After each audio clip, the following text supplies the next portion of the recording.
All right. What's up? Hello and welcome. ESPN 970 WFUN, doing it the way we can on Facebook, on the ESPN 970 WFUN Facebook page, the Mo Radio Show Facebook page.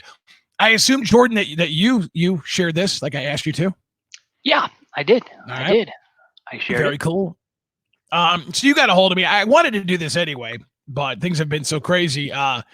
Just talk about the NFL draft. It was no surprise that the highest rated NFL draft ever televised. And I mean, let's be honest, it makes sense. I mean, people are just they're freaking out because there's no sports whatsoever.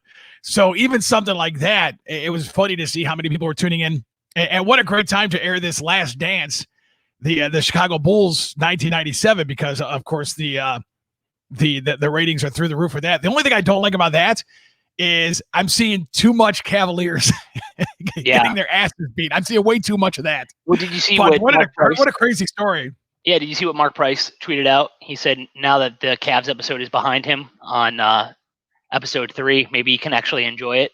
Yeah, I know, right? I started watching on demand the first 2 last night, and I never realized how underappreciated Scottie Pippen was. You know what's funny is I just started watching it today, and I know I'm way behind on everything, and I just started watching this guy. I think it was episode 2, the Scottie Pippen episode, and I was really interested in seeing that because I am one of those people that have felt that Scottie Pippen would have been nothing without Michael Jordan. So I'm interested in seeing, his development. And obviously the Bulls had, again, for the beginning of this episode, had a lot of respect and really wanted him. And that's why they made that trade. I think to the credit of Scottie Pippen, Michael Jordan admitted that he wouldn't be who he is without Scottie. And, you look at it, and I know people like to bring this up a lot, but after Jordan left, as he called it, an 18-month hiatus, right? Scottie Pippen led those Bulls. And they won 50-plus games, and they went to the playoffs back-to-back years. They just, unfortunately, fell flat for them. But yeah, no, it's an interesting documentary. It's a documentary we needed right now. And I think like episodes 3 and 4 are going to be really interesting when I get to those. Maybe that's tonight. Maybe that's tomorrow night. I'm not really sure yet. Because I just got an Xbox One with my tax return. So it's just there you go. Yeah, I hadn't played video games in years, and now it's like, I'm so bored, especially on the weekends. I've got nothing going on. So, like besides eating myself to death, quinoa, bro. Quinoa, bro. No quinoa right now. It's like a lot of ice cream and pizza. That's dude, look at you. And yeah, no, it's been bad. I have no motivation, no discipline. It's like I come home, and like a day today, I was just like, you know what, I'm gonna get ice cream. Do I need ice cream? Right. Absolutely not. But I just was like, I'm gonna do it. So there I am. It's a nice day. Right. It's a warm day too. So yeah, it was really nice outside. The weather's been great. Yeah, I mean, could go for some sunshine here in Ashtabula, but I mean, hey, whatever. I mean, it's better than snow, and it's better than 32 degrees. Exactly. Which sucks, by the way, because I'm sitting here thinking about that. I'm like, the Indians would be playing right now, and it's probably the best March, April we've seen in 100 years. And it would have been fantastic for baseball to be on right now. And I saw we're doing this at ESPN 970. I think it's great airing the 22 game winning streak by the Cleveland Indians. And it's funny, as I was going back and I was thinking about that. That was the year, I remember going into the playoffs that year thinking, man, we got a hell of a shot. And of course, that was the year that the Astros cheated and really screwed us. When you think about who had more momentum going into the postseason than the Indians, breaking the record 22 games in a row. And what an amazing run that was. And then you realize it was cut short because of the Astros cheating. Yeah, I think a lot of people, and I remember this specifically, is that when they were gone that long win streak, people were afraid that they were peaking too soon. Right. And that they were winning too much, which is crazy to me. It's like, oh, no, they're winning too much. Like 22 games is right. Amazing. I think like the saddest thing is if we had that team in 2016, no disrespect, even if we had a couple of healthy pitchers in 2016. Well, yeah, that's what's our fortunes change dramatically. I did see this, and I thought it was interesting, and maybe I thought it was worth talking about. Was Major League Baseball is in this phase where they're trying to bring back baseball for 100 games, end of June, early July, and what they're going to do is they are basically going to abolish the league dynamic of the AL and the NL, and they're Right. going they're going to go three divisions: an East, a West, and a Central, which I like. And I was thinking to myself yesterday, I was go, okay, well, you could probably in the East or in the West division, or excuse me, the Central division. I'm trying to think here. You would put the Indians and the Reds in there for sure. Milwaukee would be in there. Both Chicago teams. Detroit, why not?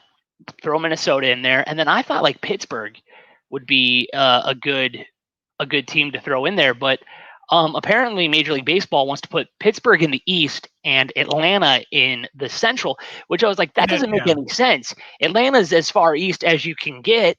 It's on the East Coast. Pittsburgh is 2.5 hours. The Yins are 2.5 hours away from us here. So why wouldn't we just put Pittsburgh in there and then we get a regional rivalry, a fun rivalry, Right. a good city rivalry? But I mean, I guess this is all preliminary. But I think at this point, we'd be so happy to have baseball this Dude, summer. I'm Fans are missing not. it, Jordan. Yeah, I'm missing it, dude. I really am. I'm sitting here again, a beautiful day. I'm like, I'll look at the schedule sometime and say, well, the tribe should be playing, so and so today, and I should be watching the game. And I should be on talking about it. I was pumped about the Indians this year. I really was, and this whole situation just absolutely blows. And let me ask you this. And I read the article a little bit that you had posted on ESPN 970 Facebook page, but what rules were they going to go by? Was it going to be designated hitter, pitcher hitting? What was the? I didn't see that far, but I think it would be designated hitter, or it's an Yeah. opportunity to kind of like implement the designated hitter. Um, I just we're all just so hungry for baseball right now. We don't care how we get it. ESPN's really stretching themselves by Oh airing yeah. esports, and we're learning so much more about like how the times are changing. We're learning that esports can be a thing and people will watch. Right. We're learning that the draft now can be held at people's homes. That you Right. can have it. You don't have to. I know they want to, and I know it makes a ton of money. Think about what Cleveland's going to bring in next year when we have this draft. Oh May, God.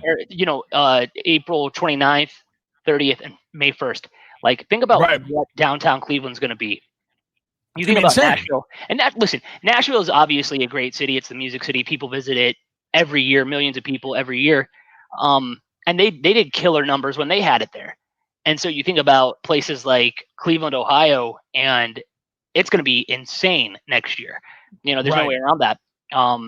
But I think a lot of people are kind of like learning, like, hey, we don't have to invite the prospects out. We can have them be at home. We don't need Right. to have all of our pundits out. We can have them live from home. I think another reason why the draft was so highly rated is because you have things like the intrigue. For me, I was like, is it how weird is this going to be? And I thought it was awesome. I thought Yeah. I the thought it was job they great. did was awesome. To be honest with you, I almost preferred the at home edition of the NFL draft. It's cool to see them with their families and their own environment. I did kind of enjoy that, especially seeing it was interesting, like seeing Joe Burrows, just there with his mom and dad, and you're like, well, this is right in Athens. This is not too far away, and to see that reaction, it's almost on a more personal level. I thought it was pretty good. Yeah, no, I thought it was great. I thought it was cool to just. I mean, it was cool to see the coaches in their homes. What Yeah. was Mike Right. Vrabel and his family doing? I don't know. And you Right. see some of the stuff and in that Right. one. Cliff Kingsbury has an amazing house. John Lynch needs to hang Oh man. pictures in his How about like. Belichick? It was so typical Belichick.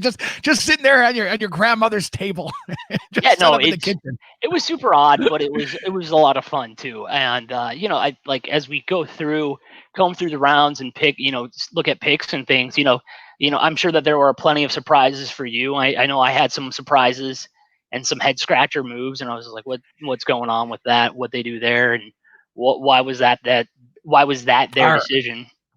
the Of course, Charlie piping in. He goes, I can put these up actually if you could read them. Could you read that?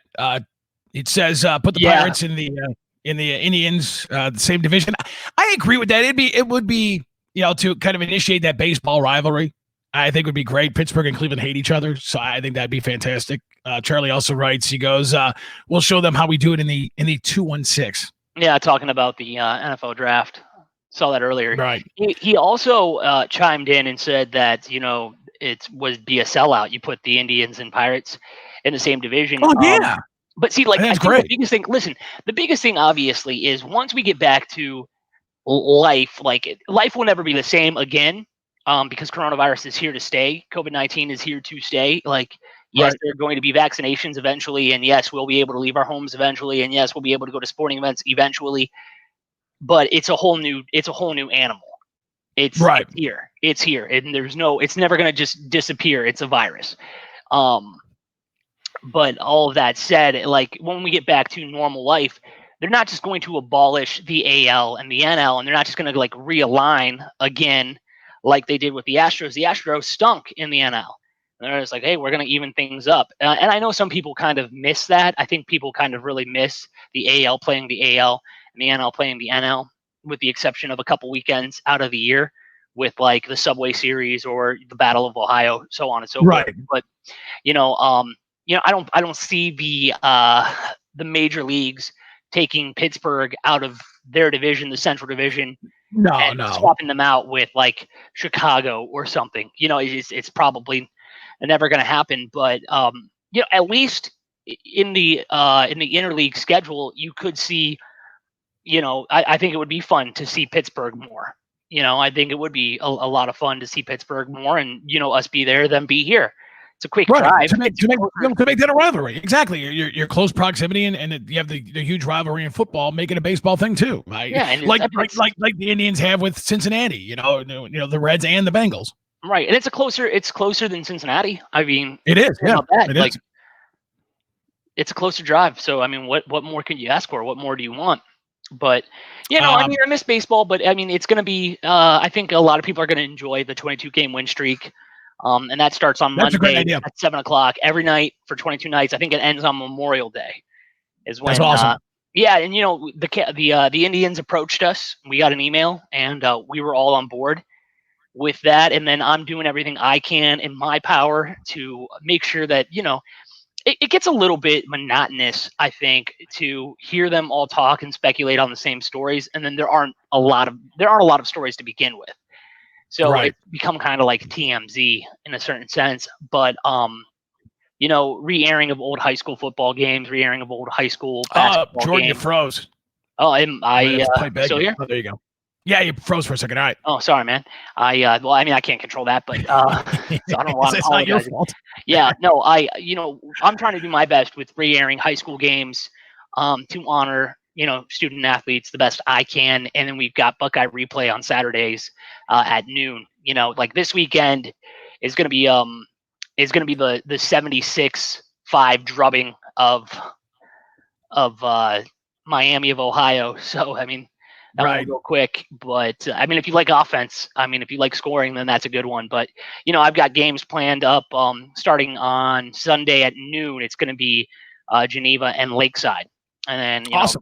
The following weekend, it's going to be Lakeside and Harvey. That game went to, I think, double overtime, and there were over 60 points, over 130 combined points scored. Defense was optional in that game, but we wanted. I was just thinking we should get Feeney on one of these too when we do this. Oh yeah, I think he'd be. I'm thinking he's probably sure. bored out of his mind. I don't even know if he's in. I don't even know if he's in Ashtabula right now. He might be. He might be with his family in Jersey. Yeah, but I think he's writing stories about athletes going to college. Oh, there you go. Making commitments. So I think. All right, we could. You mentioned the NFL draft and like surprises. I have a weird take on the NFL draft. I think you and I have talked about this. I never know what to make of the NFL draft. I really, I use the wait and see mentality, kind of like Stefanski said in his speech. He goes, I'll tell you in 3 years, in his news conference, I'll tell you in 3 years how this is, because you really never know. And I say this a lot, probably to the point of nauseum, but the talent level from college to the NFL is different than any other sport. You can go from high school and play baseball. You can go from high school and play basketball. You can't go from high school and play football. You just can't. These are the elite of the elite when it comes to athletes. So to me, it's always a mystery as to how these guys are going to do. You know, I see Joe Burrows, and it's like, all right, you know, you've seen first, you know, pick quarterbacks just bust, and it's such a it's got to be terrifying to be in that war room and make that pick, knowing that it's probably a 50. I mean, would you agree with that? Like a 50-50 that these guys are going to meet that, to meet that, you know, that expectation. They say that there isn't an exact science. Like when people talk about the it factor with quarterbacks, does he have it? Like you don't, nobody knows what it is, but you know when you see it. Right. You know, I do think that to your point is that we all have a general idea, and we can be surprised for sure, but we all have a general idea of what our team's need is. And when they draft that need, we are excited, you know, or we might scratch our heads like, okay, for example, we know that the Browns needed a linebacker, right? So Malik Harrison is sitting there, and they take Brooks from LSU, right? And we're like, some people are like, why wouldn't they take Malik, who went the next pick to Baltimore? Well, because Brooks wasn't on our radar at all. But you know, but then you kind of buy in to what an expert is saying. Like it might be like it's completely faith based in the sense like how much LSU did you really watch? How much did you scout Brooks? Like, or was it Brooks the kid that they drafted? I can't remember his name. But how much did you draft? You talk about the linebacker we got? Yeah, the linebacker. The linebacker was Jacob Phillips from LSU. Phillips, okay, yeah, Jacob Phillips. Like, how much did you really scout him? You know, like as a Browns fan, how much did you really scout him? And I'm not saying a lot of people were mad about that, but you know, the pundits were like, "Oh, it's a good pick. Hey, he's a good pick. He could have been a first round pick next year." You know.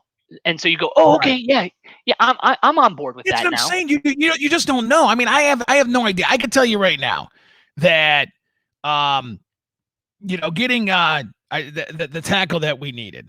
All right, and I was still up for trading for Trent Richardson. That was not Trent Richardson, Trent Williams. That was Trent Richardson. Remember him? Oh yeah, that's a good point. Like real quick, like that's a good point. Like. I could have sworn to you in 2014 when the Browns drafted Justin Gilbert. I could have sworn to you it was a great pick. I was like, we got the best corner.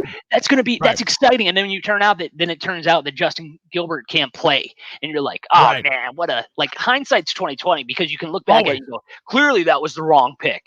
Right. Well, we can't say clearly because a lot of people, when you watch this, you see the analysts, and the analysts are sitting here saying that, and you can't deny the fact that these guys were great in college. Right. You know, you can't deny that. But you know, then it all goes to, did they run a pro system? You know, that even going back to Johnny Manziel. If you remember Johnny Manziel, they said only had like 8 plays when he was playing, you know, college ball. So, you know, he didn't really have to learn anything. It wasn't a pro type system. Now they say in Alabama, you know, that is a pro type system with Nick Saban.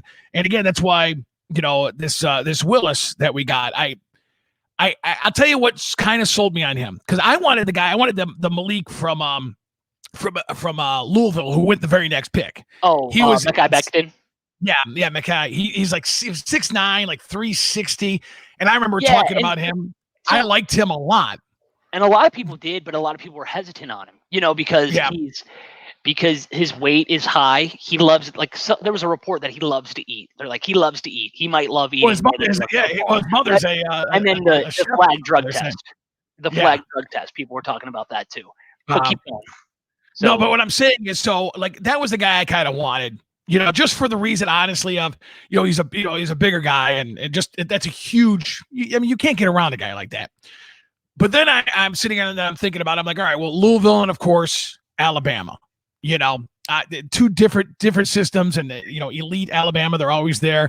Nick Saban, a pro type guy, and I listened to Joe Thomas talk about this Willis pick, and I'm telling you, I think he had the Big O live on the radio talking about this guy.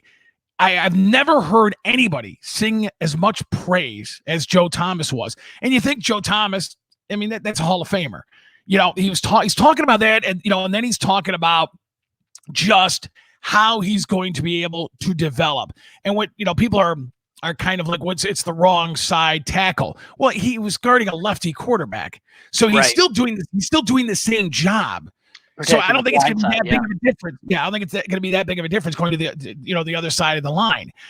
So I listening to Joe Thomas talk about this guy, it really sold me on him. I'm like, Joe Thomas knows, he goes easily that this guy was the best tackle in the draft. But I still have the apprehension because he played the difference between college and pro is so different. I would have rather had a guy who was already established, like a Trent Williams, a guy who's already been. But that's my mentality. I'm not saying it's the right mentality, but it's kind of how I see it. It's and what San Francisco ended up giving up for him, was like, you're like, that's it. With Jedrick, I think the biggest thing was a lot of people had him as the number one tackle.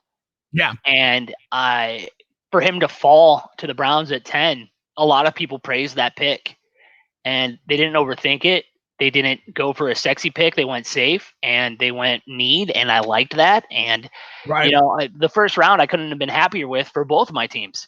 I think that there were some questionable moves. I think everybody wants to, point out the Jordan Love pick. Right. And I get it. I understand you want to start thinking about the future in a certain sense. Dude, if I was Aaron Rodgers, man, I'd be out of there. They are doing nothing to help that guy. And it's one of the few times I agreed with Stephen A. Smith. I heard him, talking about it. Of course, he's a big, Aaron Rodgers honk as it is, but Aaron Rodgers is he's phenomenal. He's great. I would be pretty pissed if I was him. So, here's okay. If you don't have a wide receiver you like at 26, you can trade down. You can address another need if you want. And I felt like, okay, Jordan Love, purely based, wrong or right, Jordan Love was based on hype because people were like, oh, could he be the next Patrick Mahomes? Right. Nobody knew Patrick Mahomes was going to be that good. No. And they don't have Andy Reid. Andy Reid, I'm telling you, Andy Reid is what's making that offense the way it is. Well, and the innovation, and Patrick Mahomes is great. Obviously, everybody loves Patrick Mahomes, but if you're the Packers, okay, maybe trade out of 26, maybe trade into the second round, because I'm going to guarantee you that, and again, who knows if they had offers, but I'm going to guarantee you that if you like Jordan Love that much, maybe he'd be around. Or, you know what, Philadelphia, a couple picks before that, they reached for the kid out of TCU. Why not take T. Higgins? Why not take T. Higgins at 26, who went just a couple of picks later to, where'd he go? He went to, I think the Colts, maybe? Or I'm not sure, but T. Higgins, I'll look it up. Yeah. But, a lot of people were reaching for players. And I thought that, Green Bay could have definitely said, okay, hey, we've got, T. Higgins went to the Bengals. Okay. So just 7 picks later, this kid from the best wide receiver at Clemson that year, he gets picked, with the first pick in the second round. So I don't buy that there weren't players that they didn't like on the board, because there definitely could have been, should have been. It's just interesting that they decided to not draft one wide receiver in a wide receiver heavy draft. Have the Packers ever done anything to help Aaron Rodgers? Have they really ever done anything to help that guy? They haven't. They haven't drafted an offensive player since Aaron Rodgers in 2005. And they don't make trades for elite guys over there. As I was watching it, I'm going, man, I thought what the Packers did, beefing up their defense, because it always seemed like the defense was kind of the weakness, and you kind of take Aaron Rodgers for granted. Like, he has the ability to make everybody great, but you're not giving him anybody with any talent there, really. And it's not I'd have been really pissed if I was him. It's not like they brought in a ton of great talent in free agency either. Right, nothing. No trades, nothing.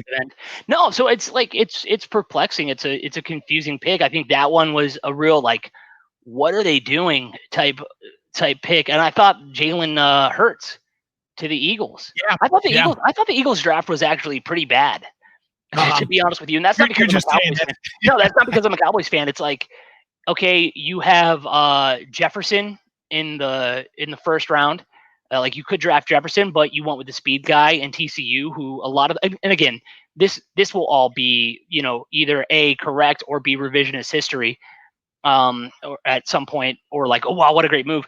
But it's like, Right. from everything the pundits were saying, is that this kid from TCU wasn't exactly well liked. He wasn't liked by his fans, and nobody really or he wasn't liked by his teammates. He wasn't really liked by the coaching staff, Right. and they didn't really say that he was this terrific wide receiver. So okay, it's kind of a head scratcher. Jalen Hurts, Oh, I I thought lost you there. was what's that? No, I lost you for a second. Go ahead. Oh yeah, no. It's Jalen Hurts. He obviously he fills a need when Josh McCown's not going to play forever, and I think Jalen Hurts today obviously is a more athletic, younger, healthier The option thing than about Josh Josh McCown. McCown already he retired and came back. I mean, Right? No. Yeah, it's yeah, like yeah. and Carson Wentz can't stay healthy to save his life. No, absolutely not. He gets this massive I've always been contract. torn on him. Yeah, I've always been torn on him. I told you I never would have gotten rid of Foles over Yeah, there. I mean, and you think You know, about Foles now. Foles is in a quarterback competition in Chicago, and I think he's going to right. win it. Oh, I I think think he's when going it's to all for said and sure. done, I think Nick Foles will win that competition. But yeah, there were just some questionable picks that the Eagles made, that the Packers made. I mean, every pick for the Packers was kind of just like, oh, you're going to take a wide receiver in the third round? Nope. You're going to take a wide receiver here in the fourth round? You're going to get value in the fourth round? Nope. Are you going to at least go for a KJ Hill in the seventh round or sixth round? Nope. Right. KJ Hill, I mean, I think it was kind of insane that KJ Hill fell as far as he did, but it was because of his 40 time. Right. KJ Hill was a steady hand for the Buckeyes all year, and I realize that's kind of biased there, but just getting back to the Browns draft, I think that the Browns did a really nice job. They got Grant Delpit, the safety. Yeah, but again, They see, this is gonna sound so stupid, but I get a safety from LSU, and all I'm sitting here thinking about is Greedy Williams, and yeah, it's like, I don't know. they I know were it's their stupid LSU to even players, think man. like that, but It drives me up a wall, because it's like you have a football factory down the road in Columbus, and you've got one player on your roster, and that was John Dorsey who drafted him. But I'm not saying, look, every time there's an he's Ohio injured all State the time player. too, though. So I mean, Denzel Ward, he's injured all the time too. Yeah, but it's not but it's like this. It's like, for me, I'm not saying every time you're pick an Ohio State player, but I'm saying, if as you're drafting and you're like, we have a linebacker and we have Malik Harrison and Jacob Phillips pretty close, or Malik Harrison and Jacob Phillips pretty close. Well, maybe we'll give the edge to Malik. He's an Ohio Right. State guy.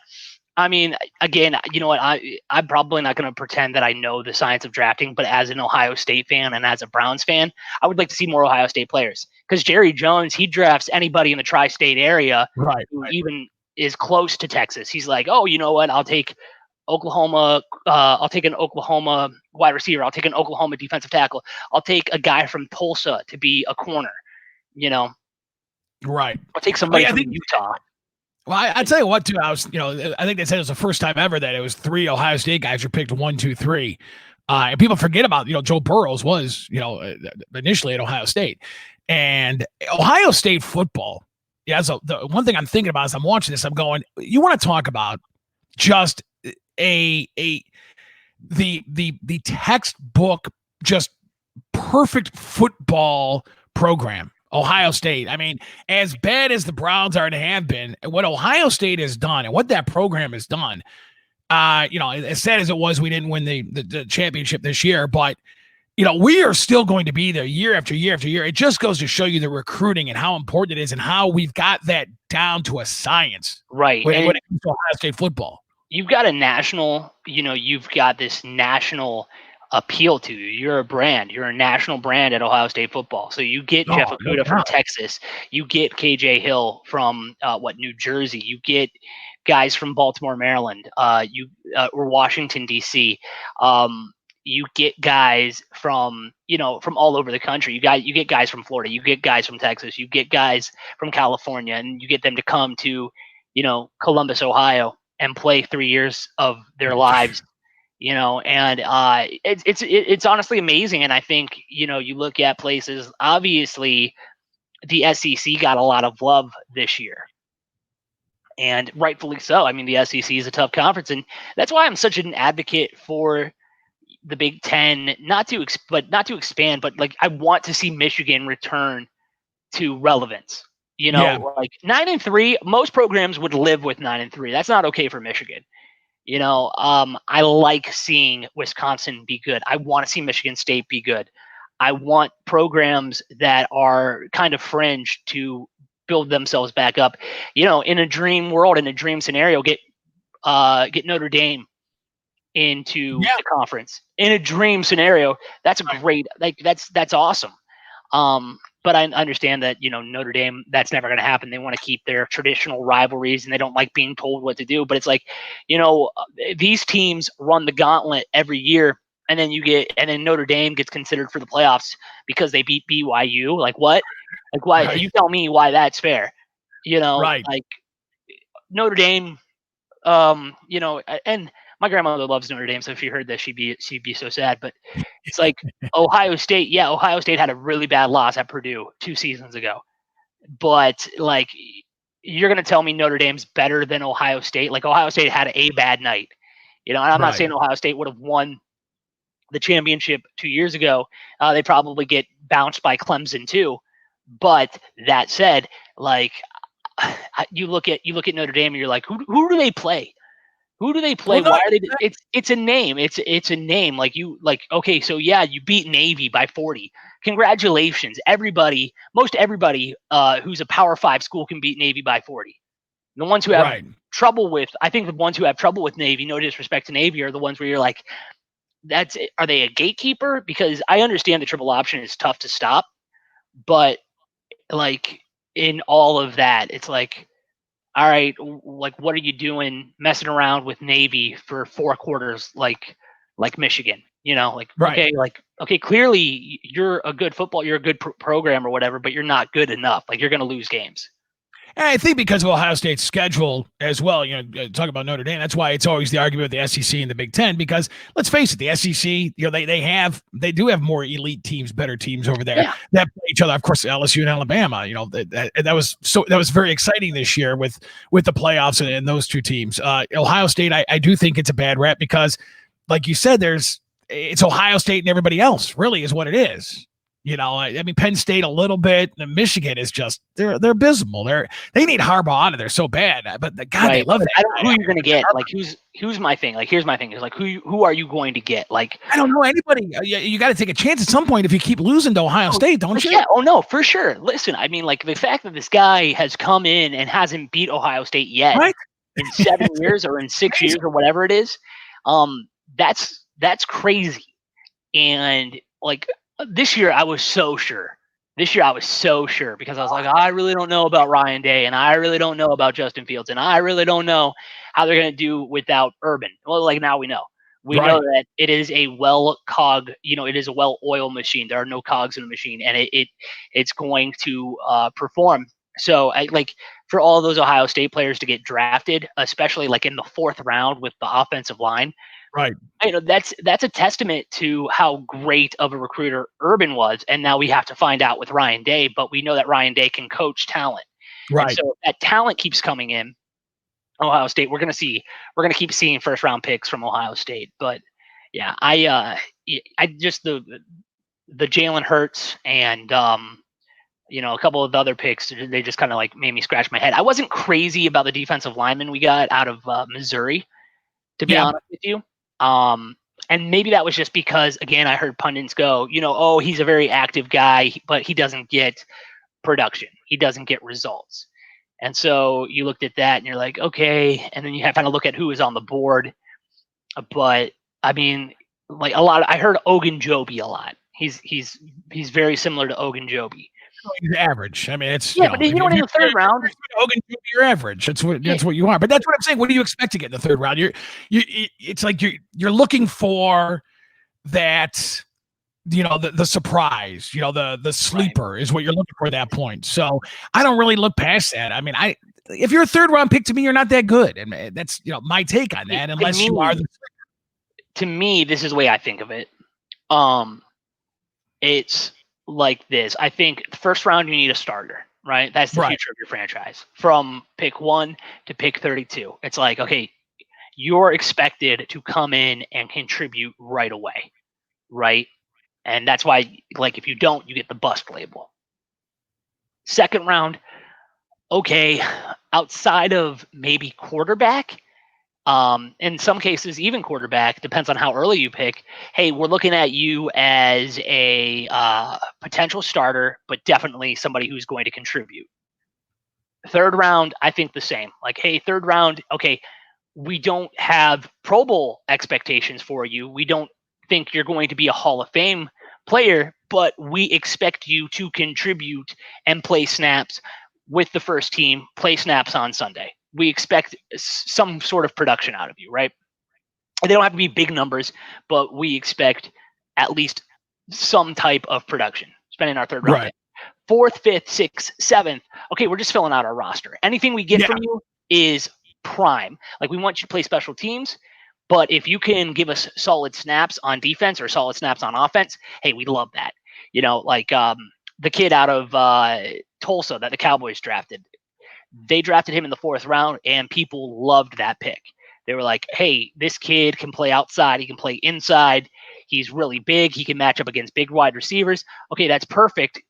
He's going to be a guy who's going to get reps, and he's going to get snaps. The kid that they got at the end of the 5th round from Utah, he's a defensive end. He's an edge rusher. And they're like, wow, we expected him to be gone a long time ago. He has fast hands. He moves. He's just got short arms. He can get production. He might be a good fit to replace Robert Quinn. And you're thinking to yourself, he's a 5th round pick. How's he going to replace a guy like Robert Quinn?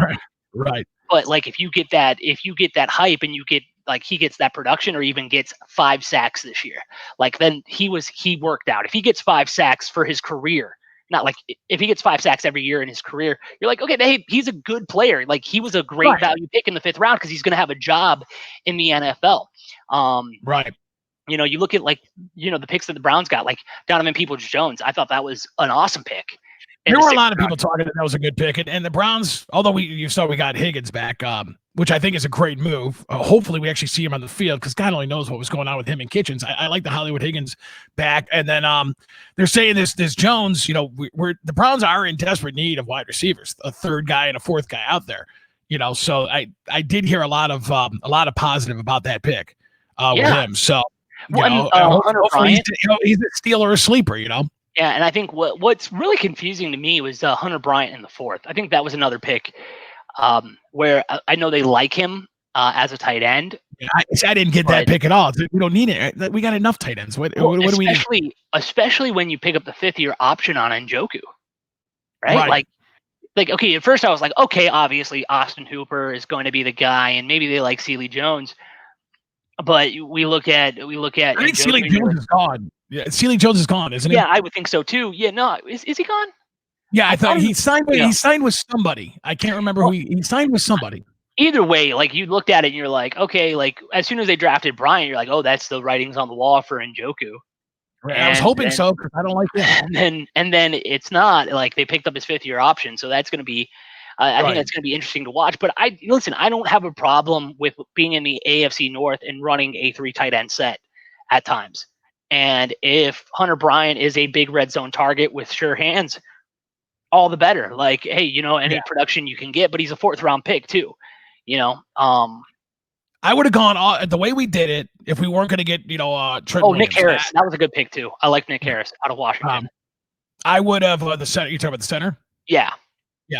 I would have gone as we did, and then just gone all defense at that point because I think our defense is terrible. I don't like anything I see out of our defense, even with Myles Garrett. I think he's above average, but I don't see him as an elite player. So we did what we did with offense. There's no excuse on offense anymore. Baker Mayfield is going to be protected. With picking up the Kronk or whatever from the Titans, and then obviously this this Wills pick. He's going to be protected now. I would have gone all defense at that point. I didn't see the need for a center. I didn't see the need for another tight end. I didn't think it was something that you needed at this point. I would have gone strictly nothing but defense at that point. And a 4th round pick to waste it on, that's what isn't that what the Panthers did? And everybody loves that. The Panthers went. I don't care what the Panthers do. No. I'm saying, like, listen, it's okay to go defense. Like, I am 100% fine. Like, I told my friend this. I said I'm 100% fine with a boring Browns draft. Oh, absolutely. I'm fine with stacking up the offensive and defensive lines. Like, I was expecting a boring Dallas Cowboy draft, but I mean, CeeDee Lamb at 17, I was like, oh, okay, all right, I'm excited about that. Yeah, and then I was afraid that they weren't going to get Trayvon Diggs. I was afraid that they weren't going to get their corner, and they got Trayvon Diggs in the 2nd round. And then in the 3rd round, they get the kid from Oklahoma, big defensive tackle. They get their center. They get another corner, and they added a 7th round quarterback. And I was like, whatever on that. He's not going to make the team anyway. It doesn't really matter. And then you add the defensive end from Utah. And I was like, okay, this is really good. And then, one of my favorite things about the draft or after the draft is who you sign. Who are the undrafted free agents? And the Cowboys got the kid from the defensive MVP from the East-West Shrine game. I was like, okay, all right, yeah, like I'm happy with that, whatever. Charlie writes in, he's right. He goes right there. Offense wins games, but defense wins championships. It absolutely does. Yeah, I mean, I know that's like the of cliche sayings. That's probably one of the most cliche, but yeah, I like I like that that they went out and addressed defense, and got pieces, but there were other pieces that they were like, okay, well, like I guess the real 2 questionable ones were Hunter Bryant, right? Was the real questionable one, and then they got a defensive tackle, but it was kind of a questionable pick in the 3rd round. But they got linebackers. Jordan Elliott, the defensive tackle, which we needed to do that. The 3rd, and then of course, Jacob Phillips was the linebacker. I don't know that I would have gotten rid of Schobert. I think he could have been considered like a king of S Mountain, but he had one off year last year or 2 years ago. The year before, he played phenomenal All-Pro level. Then the year after, kind of whatever. Then it seemed like when everything happened last year with the Myles Garrett situation or whatever, he really showed up. I like Taki, and I really like Mac a lot too. Hopefully we see Mac Wilson really come into his own. I liked him in the preseason, how they were talking about him. He won the rookie award, which had never been given to a guy for the training camp who was, that late of a pick. The fact that he played both ways in Alabama, I thought was, amazing as well. So yeah, hopefully those guys can come into their own, but we need a lot of work on defense. I want bullies, man. I want bullies on the defensive end, and I think when you add, I'll say this for the SEC, like those guys hate losing. I mean, they all hate losing, but it's like you drafted guys from a national championship team and who have been at a competitive level since they got into college, and there are only a handful of big schools that can really say that. And you can't pick everybody from them, but you get guys who are dogs on defense. You have guys who want to make chopped liver out of offensive players. And so I love that, you got a bunch of guys like defensively, you grabbed what, 3 guys from the SEC. Yeah. And like the kid from Missouri, and I can't think of his name, but hey, he might not be Jacob Phillips. Yeah. No. That's LSU. Jordan Phillips. Oh, LSU. Yeah. You're thinking of who are you bringing up? The defensive tack from Mizzou. Jordan Elliott. Yeah.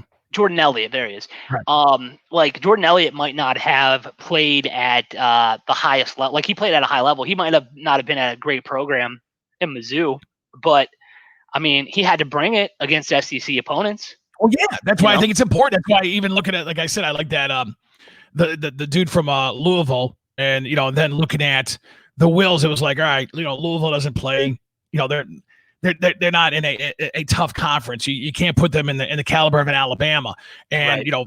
so Well, that's what when you look at that, you're like, all right, well that one, I guess, you don't just go by size. Obviously, that one made sense because it's more of a competitive conference that he's in. right. Well, I was talking with a friend, and a friend was telling me that Becton made him nervous, and especially after that failed drug test. And I was like, hey, you know what? Let the Giants be the ones to take a chance on Right, him. Let the right. Jets be the ones to take a chance on him. Let whoever needs a tackle be the ones to take a chance on him. I don't want the Browns to be the ones who make the sexy No, pick. I want the sure thing. I want the guy who's going to be like that's why Andrew Thomas would have been great. But throughout the entire draft process, nobody really knew who the best tackle was. And nobody really could tell you, like, oh, it's definitely Jedrick Wills. It's definitely Andrew Thomas. It's definitely Tristan Wirfs. Nobody could tell you that. And so they were kind of like, okay, we're leaning towards Jedrick, but we don't know. And so, again, to get the arguably best tackle in this draft at 10, that's a great pick. And well, yeah, you kept seeing it fall. It was like a lot of people thought that all the tackles might be gone by the 10th pick, and it turned out, people are, they're taking, there are a lot of, kind of surprise picks here and there, and then at that point they're like, all right, we're going to get one of our guys, and and we got Wills. All I could say is listening to Joe Thomas talk about him, even like you're saying, Joe Thomas said this was the only guy who had 0 question marks in his opinion, and then he was really, just singing the praises of Callahan as our offensive line coach. yeah, he's one of the best to do it. And what he's going to be able to do with these guys, it's gone from a weakness to now our offensive line is a strength. Arguably the best offensive line in the AFC North is what is being said. So, and honestly, I'll say this though: what Baltimore did is scary good. Baltimore had the draft. You look at Baltimore, you look at Minnesota, they had amazing drafts. They did. right.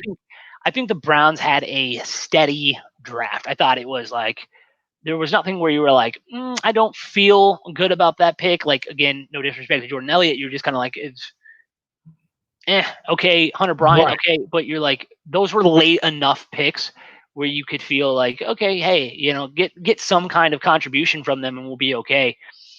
But when you look at like need, check mark, because I had said, before leading up to this, or I was thinking about it. We didn't get a chance the last time we talked. We didn't get a chance to talk draft, but I was like, okay, hey, I think that I would like to see them go a couple offensive linemen. I think I would like to see them address linebacker. I would like to see safety. them address safety. And I thought edge rusher. I in my mock draft, I had a very lazy mock draft. I did best player available and need. So I was looking at it and I was going down the list and I was like, okay, boom, boom, boom, boom, boom. All right, where the Browns pick in the second round? I was like, oh, Zach Bond from Wisconsin, who ends up going in the third round to New Orleans. But I was like, oh, boom, like Zach Bond, he'd be a good fit there. He's a linebacker. Right. He's an edge rusher.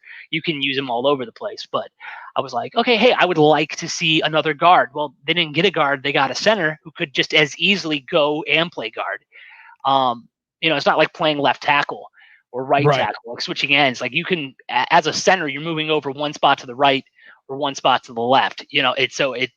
It really doesn't matter on that front. But I was like, okay, offensive line depth, that's good. I would take an offensive lineman every year if I were the Browns. Absolutely. Absolutely. Defensive line, I think especially with the new regime coming in, I think they realize Stefanski and everybody else, they realize how important a defensive line is. And so they address that too. But do you see anybody dominant on our defense? I mean, with the exception of Garrett, I don't even think Garrett is. I don't see him as dominant. I just don't. I don't know. I'm just not. I know people will argue with me on that one. I don't see him. I look at a guy. I think he commands a lot of respect. Dominant. I think Bosa. I think Watts. I think Khalil Mack. I think Garrett demands a lot of respect, but he doesn't get a lot of results. Maybe. And there you go. That if he gets a lot of single cut, like if he gets a lot of single blocking, he's going to feast. But I also think scheme could be a big part of that, and if they can kind of find the best way to utilize him and Vernon and Sheldon Richardson, he's on that defensive line. I mean, there are names on that defensive line, but we Right. need big time production at the end of the day, and we need Denzel Ward to stay healthy. We need Greedy to play like he was hyped up to be a Right. first round pick who fell to the Browns in the second round. You need all of those things. But I think most importantly, it's like, hey, that offense, in theory, we won't know, should be able to run the ball. Oh, well, yeah. And The second, listen, the that's second what they leading need to rusher. do. Listen, that's what they need to do. Like, I don't care, and you and I, we've talked about this before. I don't care if they throw it 20 times a game. Like, as long as if you have 40 or if you have 60 offensive snaps and it's if it's 20 carries between Chubb or 40 carries between Chubb and Hunt, Yeah. I don't care. Like, okay, hey, get me results, get me wins. I don't run the ball. You need to do that, especially in late November through December. And you invested in your offensive line. There really isn't an excuse anymore not to do it. Right. I felt that offensive line wasn't really the reason for our downfall last year. Again, we had a 1,500-yard rusher last year in Nick Chubb. We haven't done that since Jim Brown. So, and I know the argument of run blocking and pass blocking is different. Baker Mayfield sucked. All right, and you need to get it out there. He sucked last year. He sucked. He did not lose those games because of the offensive line. He sucked. And yes, coaching, of course, it played a big part in that too. Coaching played a major part because coaching sucked so bad. It was just so horrendous was coaching. And so we hope, obviously, that Stefanski can right that ship. And, honestly, I thought it was great to hear Barry come out today and be like, hey, we're not trading Odell Beckham Jr. Well, yeah. He's in our plans. Listen, you know what? We're all bored. So we have to manufacture storylines one way or another. And it's like, you know what? If they were going to trade him, if they were going to trade Odell Beckham Jr., they would have traded him during the draft. If Minnesota had all of those draft picks, you mean to tell me that if the Browns are going to make a move now, they're going to trade for next year's draft picks? No way. When Minnesota has significantly less. Minnesota had 13 picks this year. That's a lot of picks. So it's funny. I mean, I think people are funny because they want to find a way to talk about I'm not saying he's the best wide receiver because he's not, but they want to find a way to talk about the loudest wide receiver and find a way to get him out of Cleveland, Ohio, and move him to LA or move him to a bigger market if they can, or move him to a place where, teams have hype. See, I think football's different than any other sport when it comes to that, because Cleveland is a big name football town. When you think football, it is Cleveland, or again, Green Bay is as small as Canton, Ohio. And there's all the hype about Green Bay. Football is a different entity with that. I do not understand all the talk with Odell. This whole thing makes sense. His best friend is here in Jarvis Landry. If anybody can calm him down and make him a team player, make him want to be here, that it's gonna. I've been saying this since we got him. It was the Jarvis Landry factor. Right. One, to his credit, last year when things were bad. What's that? I say he was fine last year. Yeah, it was things were bad, and it was who was the guy who had more problems? It was Jarvis Landry. Right. Exactly. So it's you just got to do what you got to do, and the Browns are in no position to just go we don't need a talented wide receiver. We don't need two talented wide receivers. Why would we do that? Dude, why would we want to do that? We got the best running back tandem in the NFL. Oh, beyond a doubt. And I'll be honest with you, if Baker can do what Baker did 2 years ago, we have the best wide receiver tandem in the NFL. Jarvis Landry is unbelievable. That guy has played unbelievable. He's an all-pro. If Odell can do what Odell can do, there's no reason. This is what drove me crazy last year with the Browns, and this is why I can't even think about it this year, because I don't want to get as disappointed as I was, because you look at this, you should not be able to stop this offense. You should not be able to. It should be impossible to stop this offense. You can't stop the pass. You can't stop the run. It should be impossible to stop this offense. Yeah, well, and I think, that's it's going to be on Stefanski and Van Pelt to get the absolute best out of Baker. And listen, I think if Baker falters, if Baker struggles, you have a very capable guy who is familiar with Stefanski, who's very familiar with Stefanski and Case Keenum. And I'm not saying Case Keenum is like if Baker's not the guy, then it's back. Then hey, we got Case Keenum who's young enough to be our franchise quarterback. No, it'll unfortunately be back to the drawing board. I think, and this is just pure naivety and optimism on this.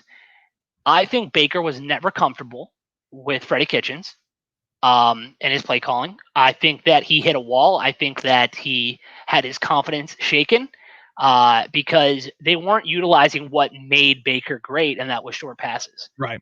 And they were like, every time we're going for the sticks. Every time we're going for the sticks. Well, they never allowed the guy to get into a rhythm, and I give credit to all the defenses for doing what they did. But I mean, it like every game, it felt like Baker threw multiple interceptions. Right. Yeah. Baker turned it over multiple times. And it's like, where was this? And we talked about this, that like I felt that when Greg Williams took over, they were still running that offensive system that Hugh Jackson had put in place. Well, yeah. And I think that, and obviously those egos were clashing, but I thought like, okay, hey, they're still running what Hugh Jackson put in place, and that's why he's successful. But then you're like, okay, now Freddie Kitchens is the head coach, and Freddie started putting in his offense or running things the way he wanted to run. And he let his team, who hadn't done anything, who hadn't accomplished anything, buy into the hype. And I think that's the difference between a good coach and or a coach, or a bad coach and a great coach or a good coach, is that, hey, we haven't done anything yet. Right. But he came out with such guns ablazing. It was like, it was if you're not wearing orange and brown, you don't matter. It's like the kind of person who just like unprompted goes like, if you can't handle me at my worst, you don't deserve me at my best. And you're like, no one's even talking about that right now. Right. Like he said all the right things to get you hyped in the moment, but you had to back it up. And it was the perfect storm for failure, is what it was. It was so typical Cleveland. What happened was it was typical Cleveland. It's like, how can we screw this up? And boy, did we figure out a way. So you hope this year that we got all the right pieces in place. You really do. I am so just I'm so skeptical right now of everything when it comes to the Browns. I really am. The first drive of 2019. The first drive of 2019, it looked great. It was like, yeah, that's us, man. We're there. And then Tennessee happened. It was like the first drive in every game. Yeah. We ran it to perfection. Then we forgot what we were doing after the first drive. Every single game. It was like watching. And poor Nick Chubb was robbed. Nick Chubb was robbed a rushing title because of Freddie Kitchens' incompetence. Right. No, I really hope, man. But I'll tell you what, you brought up, Baltimore. When you look at, and I know you always kid me about this, but look at, power rankings and whatnot. the Browns are still in the middle of the road. I mean, we got like basically an A or a B when it comes to our draft, right? But we're still, I don't know. Even with what we have now, are we better than the Baltimore Ravens? I mean, I don't know. No, I don't think so. I think Baltimore is going to be a real problem, especially with J.K. Dobbins. Oh, dude. They're going to be 4,000 yards rushing next year. Dude, they're going to be insane. They're going to be insanely good. I think the AFC North is going to be competitive, though. I think if Pittsburgh can stay healthy, Pittsburgh's going to be tough, just because of that defense. I think Cincinnati will be improved. I think Joe Burrow is going to struggle, but I think that Cincinnati will be improved. Baltimore is probably the hands-on favorite to win the division title. Right. But it's going to be tough. It's going to be a tough division this year. I think, the one division, everybody kind of is pointing at the AFC West and the arms race, right, is what they're calling it. And okay, it's all well and good that they're talking about the weapons that Las Vegas loaded up on, and they're talking about the weapons that Denver loaded up on. But you look at it and you're like, okay, they've got a quarterback who only started a handful of games last year and rookie wide receivers. Right. So I don't know how good you're really going to be. Las Vegas, you've got a decent enough quarterback, but you've got really young wide receivers. Again, I don't know how good you're going to be in that aspect. And obviously, Los Angeles, you look at the Chargers, it's like, okay, you're probably going to start a rookie quarterback. You've got Keenan Allen. But again, you're probably going to be dead last in your division. If I had to guess, I'm guessing LA is dead last in their division. Unless Tyrod Taylor can make some magic, unless Tyrod Taylor can fight off Herbert long enough, Right. I think if Baker played in that Jets game in that first win in like 2 years, Right. The whole game. If Baker played like that, like he did in like the Denver game or something, they would have went back to Tyrod, no problem. Yeah. But I think that because he was the first overall pick, and they were like, he did it. He led us to a win. He came in and spelled us against the Jets, and he led us to a win. Yeah, I think Tyrod's a steady hand. I think in a lot of ways he's like Case Keenum, where he's going to get you results. He's not necessarily going to translate to Super Bowl wins or playoff wins. But listen, I think 7-9, 8-8 with Tyrod Taylor as your starting quarterback isn't like bad. Like you can upgrade from there, but I think like as far as backup quarterbacks go, or like holdover quarterbacks, he's a decent one. I'm going to stop this in a second, but I think we can all agree that obviously the Tampa Bay Buccaneers are winning the Super Bowl. Come on, dude. I'm going to say no. Dude, tell me this isn't amazing. They get Gronk over there. Yeah. It's unbelievable what they've done, man. And then when he's done for the season after Game 4,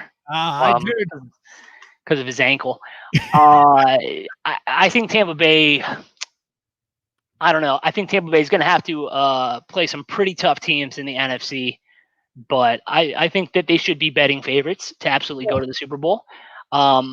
If I had to guess, if I had to like go like right here, right now, who's going to be in the Super Bowl, I'll give you Tampa. Why not? And I'll say Kansas City. Maybe Baltimore. I don't know. Baltimore's tough, man. Baltimore's going to be really, really hard.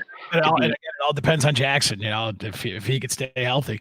Yeah, if he stays healthy, watch out, man. Yeah, I mean, you got to throw Kansas City, and I still think Kansas City's the best team in the AFC. Well, I think it was NFC was a toss-up last year when you really thought about it. I think the Saints are going to be tough. I think Saints have a claim to the throne.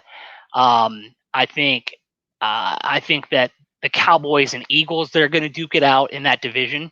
And this is again the Cowboy fan in me, but I think that the Cowboys' offensive weapons are aplenty and bountiful. And it could be a really nice year, or it could just set them up for failure again. They got to get the Dak Prescott situation figured out. Big time, dude. That guy, man, another one. But again, you set that precedent with Ezekiel did. Dak Prescott's going to do the same damn thing, and you knew it. I mean, you absolutely knew it.